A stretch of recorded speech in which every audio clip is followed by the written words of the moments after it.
Alright, hello fun and welcome back to my Fallout 4 Mod Spotlight series, where today we are having a look at the Gunslinger Outfits mod, which is being made by user Space Rabbit.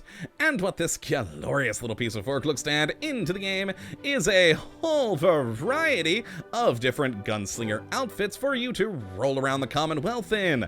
And considering how much Red Dead we have had on the channel as of late, this one felt appropriate to look at. Plus, I mean, it's actually not that bad, giving you quite a few different options to allow you to create your own Gunslinger character, which is always fun. So let's start at the end of the mannequin row here and have a gander at the first of the outfits, the Drifter 1, which is a pretty simple outfit, only providing you with 5 physical defense as well as 7 energy defense for a weight of 9. So not the most complicated thing ever, nor protective thing ever, but a decent little outfit. Now you'll notice that the textures are different between the male and female versions of this one outfit.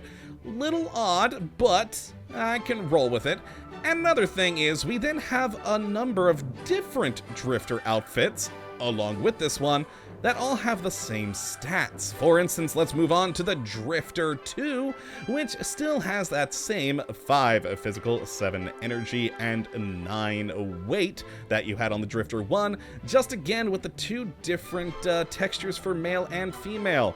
And it's the same thing when we move on to the Drifter 3, and then after that, the Drifter 4, and then we get the Drifter 5, which surprisingly does have the same texture between the male and female models. Then, of course, we move on back to the norm with the Drifter 6, and then the Drifter 7, which I think has my favorite of the male textures. I like that pattern there, very fun. Then, of course, we have the Drifter 8, and finally, for the Drifter outfits, the Drifter 9. All of them having the same values no matter which way you go. It's just a variety of different texture options, which I'm not sure why the mod maker chose to go that route, rather than just making texture options to one Drifter outfit in the workbench over there.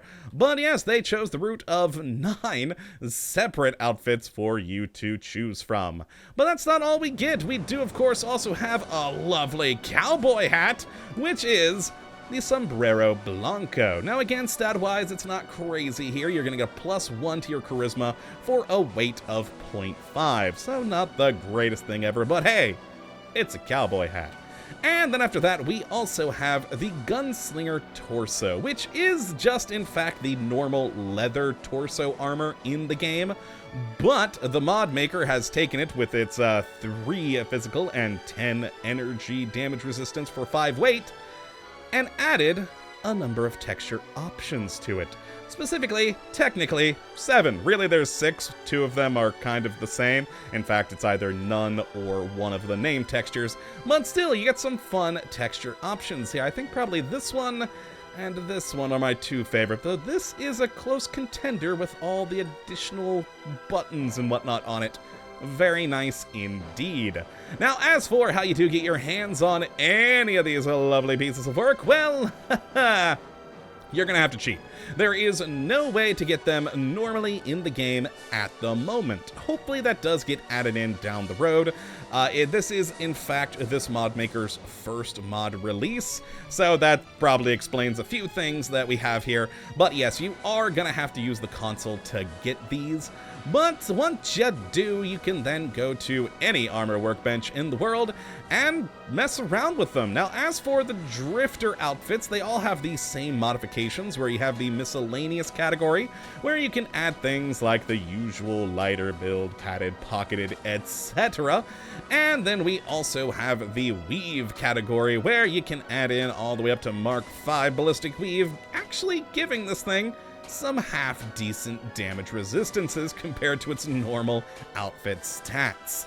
Now, as for the Gunslinger Torso, again, here you're going to have the pretty standard things of, you know, the different kinds of leather treatments rather, to change the stats there, as well as the miscellaneous to add pockets to it and whatnot. But then you do have that paint category, where you do have, like I said, the 7 technically options, because no paint is considered one of them, but the no paint is identical to the standard leather override. So why there's the 2? I don't know. But the remaining ones, we've got leather to boiled, girded, shadowed, studded, and treated, changing the color to each of the various varieties, which is always nice to give you that option. So very fun there.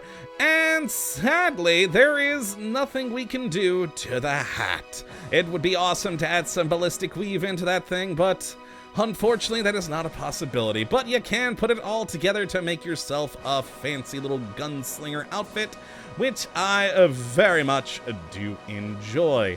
Not the most complicated thing ever, and honestly, I probably wouldn't have looked at this mod if I hadn't also been playing a lot of Red Dead at the moment.